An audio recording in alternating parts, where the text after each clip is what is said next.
осветлението в градската градина, искам да споделя с съгражданите ни, че има 332 лампи, 230 от които работят, 102 не работят. Това е по протежение от стария хиподром до стара къща, абсолютно целия градски парк, в което число не включвам, понеже съм велосипедист, Гарвана, мисля, че го наричаха, това трасе, което също може да отидете да снимате, как е неподдържано и не става за велосипедисти. Нито е, може би не е осветлено, само там не сме преборили осветлителните тела. Та, в първата фаза на градския парк, от дерето на Лебеда до Стара къща, всички знаете първата фаза, там има 49 кружки. Технологията е остаряла, от които 23 не работят и има няколко, от които работят наполовина. Те светят колкото фенерче за 30 стотинки. Според мен технологията трябва да се смени и трябваше да се отделят малко парички от прословутата ЛХ преди година или две, която беше в същия този парк. 600 лева са нужни на тази първа фаза на парка, за да свети в лето светление, хората да не ги е страх да влизат. Аз живея на Добротица и за мен парка започва от зала Добротица, най-вече нагоре.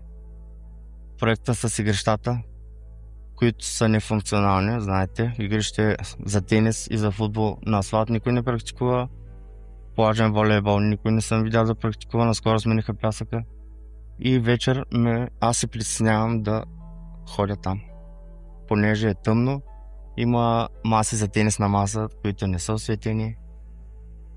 Просто има 5 кружки по алеята, няма контейнери по проект. Първата чешмичка и туалетна са на Лебеда, говорим за зала Добротица. Оттам нататък залата по своето протежение е тъмна. Стадиона, който има нови кружки, е тъмен, не смее да мине човек. Зала Русалка е тъмна. Това са спортните обекти в парка, които е неуважение да са така мрачни. Новото лифтче, което направиха от общината, също няма кружка и вечер не може да се използва. В тия гористи дни хората биха отишли да играят пинг-понг на потъмно, но трябва да светят с телефоните. Просто това е абсолютно безхабере. Как се обяснявате това? Защо не работят?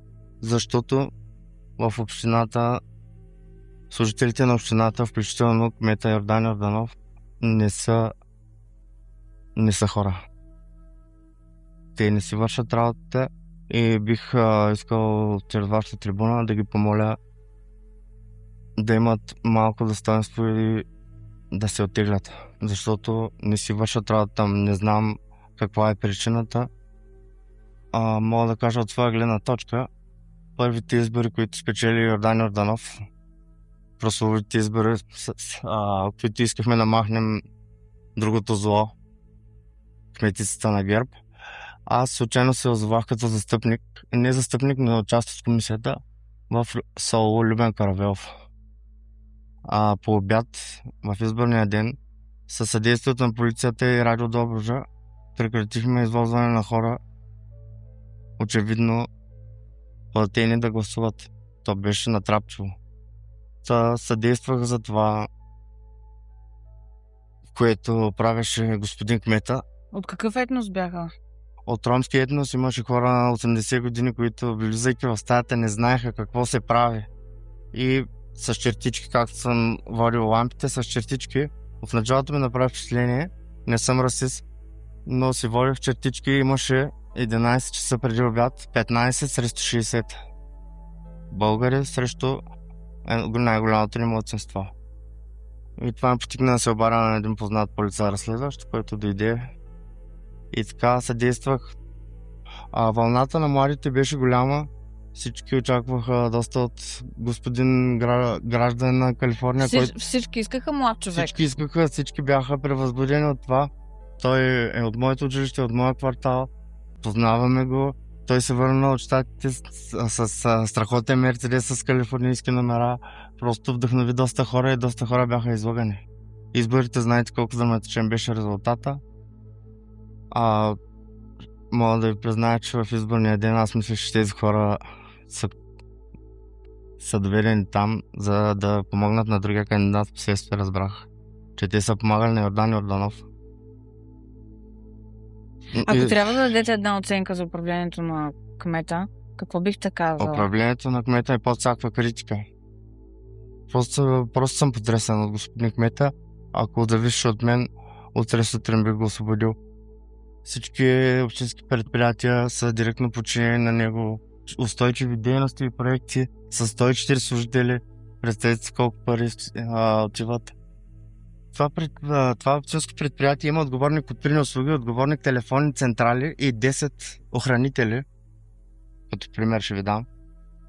Просто кмета е под всякаква критика. Господин кмете, под всякаква критика сте.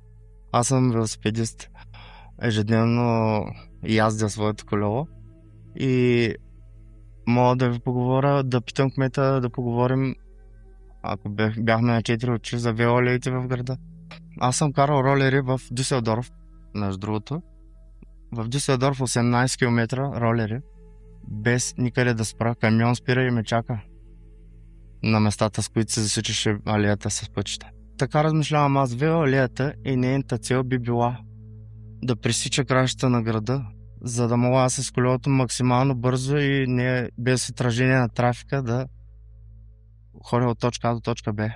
Това в цяла България не се разбира. Нашите велоалеи са 3 по 300 метра те парчета.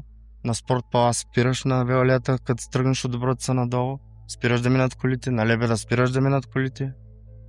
Свършва алеята долу. На другата построиха паметниче на влюбени и пейки на велоалеята. И на третата гора на гарата тя е 3 метра. Ти са велоалеите в града. И другото, което е, че на центъра забраниха да се кара колело. Може би с цел да не се руши. Разбирам, съгласен съм. Може би така трябва да бъде, но не приемам да бъдем изхвърлени като колоездачи от центъра. Аз разбирам нещата така. Нека да не осигурят условия, не да излезем на Отец Паис и децата излязат на Отец Паис. Осигурете ни условия да караме отстрани центъра, тогава ще напуснем центъра. Не може да нахвърляте някъде в бездната. Не може. Не е правилно. Аз съм звънял на 112, че карам колело на центъра. Никой не дойде. Последния един месец 4 пъти съм подавал сигнал за глутница кучета в центъра. От Стара къща до Хотел България съм бърил 12 кучета, които като се съберат стават опасни, особено за велосипедистите. В един от случаите куче ме щипна с зъби за маратонката. Нямаше сила, но е факт. И какво стана след като 4 пъти 4 пъти съм подавал сигнал на 112 с молба. Поне да не ни унижават по този начин. Всичко друго приемаме, но това вече. Имаше ли някакво действие? Ами не, нямаше никакво действие. Кучетата и все още, мисля, че са там, има заведения за хранене 2 в началото на центъра. Може би там хората нормални кучета там да се берат. И също така има и един магазин, който е отворен с едни машини. И зимата кучетата се нощуваха вътре. Говорейки за центъра, няма как да не ви попитам какво мислите за новия център, за ремонта. Ами аз съм на 37 години. Новия център ще е третия, който познавам.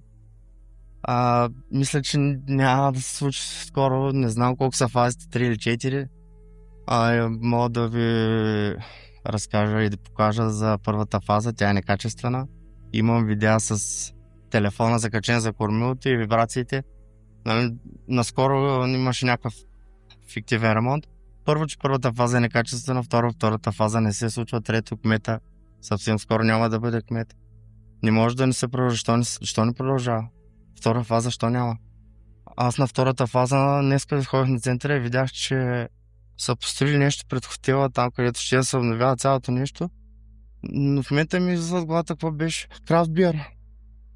Не знам, виждали сте? Има малки барачки така сложени. Това ли е бъдещето и проекта на... А по проект не е така, нека споменем, че по проект не е така. Да се надяваме, това ли е време да се надяваме проекта да се случва. Но ако ще се случва така, тия паветата знаем в градовете, в които има павета, това са пътища, които издържат най-много, това стотици години държи. И родителите са ми разправяли за улиците, които имат павета, са имали павета в града. Които са били асфалтирани после. Да, които са били асфалтирани, има само едно петно, което знам. Но паветите не се правят качествено. Виждате по тротуарите, по централната част, където ремонтираха Сливания. Като не ги правите качествено, служите един асфалт, поне да не трябва да го ремонтирате, ако ще се случва нещо. Ако Изобщо. евентуално на предстоящите избори следващата година не бъде избрана на същата управа, какво би се случило с втората част на центъра, третата, с този проект? Според вас какво би се случило? Първо очаквам догодишните избори за кмет. Надявам се, че няма да бъде позволено купуването на гласове, което изключва Йордан Йорданов от нещата.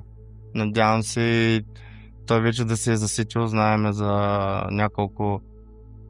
спекулират хората, но знаем за няколко неща. Но както и да е, очаквам да имаме друг кмет от следващата година. Но знаем една птичка пролет не прави. Има ли шанс да се подобри живота на Добричли? Има шанс да се подобри живота на Добричли единствено ако всеки даде нещо от себе си. Няма как един, двама или 10 души да променят всичко и всички. Тоест хората трябва да бъдат обединени. Всеки трябва да си върши работата, да е съвестен, да бъде добър, да се грижи за дома си и за улицата си. Това са фундаментални, елементарни неща. Просто имаме някакви психични отклонения като общество. Ние нямаме общество. Изобщо нямаме ценности, в лоша посока сме като духовно. Защото искаме някакви неща, но когато дойде време за действия... Не действаме. Аз ходих, направих един голям плакат, като имаш протест в София, такъв в празниците, преди празниците. И отидех, имаше 12 полицаи и 2 баби, има да срамя и си заминах. Пърлих плаката отворен на едно място на земята, някой да го види и се прибрах. Има ли надежда за България? Мисля, че не, но се надявам да греша. Мисля, че един африканец няма да отиде да вземе 90 лева да се продаде гласа. Той няма да вземе 90 лева, ще отидеш, ще се даде гласа да се случи нещо добро. А ние отиваме и си продаваме гласовете. Всеки знае, аз от 20 години знам в Добрич, къде мога да отида и си продавам гласа и за кого. Вие не знаете ли? Знаете, нали? Полицията и тя знае. Гласове се купуват. Даже и номерчето, като са местни избори, номерчето казват кое е преференцията. После как доказват, че са гласували? С снимка. От урната. А можем ли да кажем, по-рано пак го казахме, че хората са безговорни от гледна точка на това, че виждат, че нещата не се получават, че тази или онази институция не си върши работата, но никой не сигнализира. Казват по-скоро, то е така, тук е така, няма какво да стане. Първо, че тия хора в една институция са представителна извадка от нас, хората. И другото е, че без контрол няма дисциплина. Няма контрол. Кой контролира НАП и техните действия, че да имат дисциплина и да си вършат работата. Нали, след като те не са толкова, нямат това достоинство и тия ценности да си вършат работата, самите изпълнители, хората, те са част от нас, пак казвам. След като те не си вършат работата, трябва да имат контрол. Къде е полицията, къде е Министерството на вътрешните работи? Тя знае ли за нередностите? Знаят ли за всички нередности в тези общини или ги знаят? Полицията какво прави? Мене са ме пребърквали, защото редовно карам колелото вечер. Поне 700 случаи имам на пребъркване. Изглеждаш подозрителен, защото караш колело. Да, аз съм подозрителен. Да, подозрителен съм, да речем. Добре, не е лошо, но... В този ред на мисли, нали, там на околовръстното има едни лелички, какички там, където обикалят. Да. Какво би казал за това? Защото, нали, принцип, това е грозно. Да, но също е и незаконно. Но те са си там от години. Те са си там, да. Какво е твоето обяснение? Моето обяснение е, че тия хора просто полицията ги... Тя не просто не се грижи да ги няма, тя ги покровителства. И имаме такъв случай, баба ми от село възрастна беше и я водя с колата към града и баба ми вика: баба, те с момичета какви са? И аз се чуих какво да отговоря, но това е грозно. Аз съм пътувал доста в България, аз друго такова нещо не съм виждал. Може в последните години малко по-добре, но преди беше ескалиращо. До автосервис бензиностанцията имаш смисъл на 2 минути имаше момиче, което е грозно. И говори зле за града ни, е отвратително. И защо полицията не се грижи. Имаме друг случай по повод тази тема. Работих в енергото и пътувах от село към село. Това се случи на Баера големия за село Дончево. Бях спрял на една отбивка и се почувах. При което дойде една патрулка с ряз, спря до мен, както и да е проверка. И те ме предупредиха другия път да не седя там или нещо от сорта, защото ще ли да ме смятат за... Нали, по друг начин го казаха, но един вид за сутенер. Значи аз нямам право да спра там и ще съм съмнителен като спра там. Сега не шофирам напоследък, но би ме било срам да спра там, да. Някой недоброжелател може да си помисли, че ползвам услуги, нали? В смисъл, грозно е, отвратително и не трябва да го има. Това исках да те питам. Значи ти, нали, си спортист, защото си колоездач и Да. примерно спират теб, защото си подозрителен, но пък въпросните дами никой не Ама, ги спира. да, това е потресаващо, но да, така е. Може би ги спират. Може би... Просто според мен такива бизнеси са покровителствани. Наркоразпространението защо не спира? Аз, доколкото имам наблюдение, имам и преки наблюдения. Само дребни рибки, така за оборота да върви, да има глобички и да пише нещо в нета. Друго какво? Кой фанете камиона? Що фащате момчета, дето са някакви рибки? Защото ви пускате камиона, майче да има колко да фащате. Просто всичките не е така.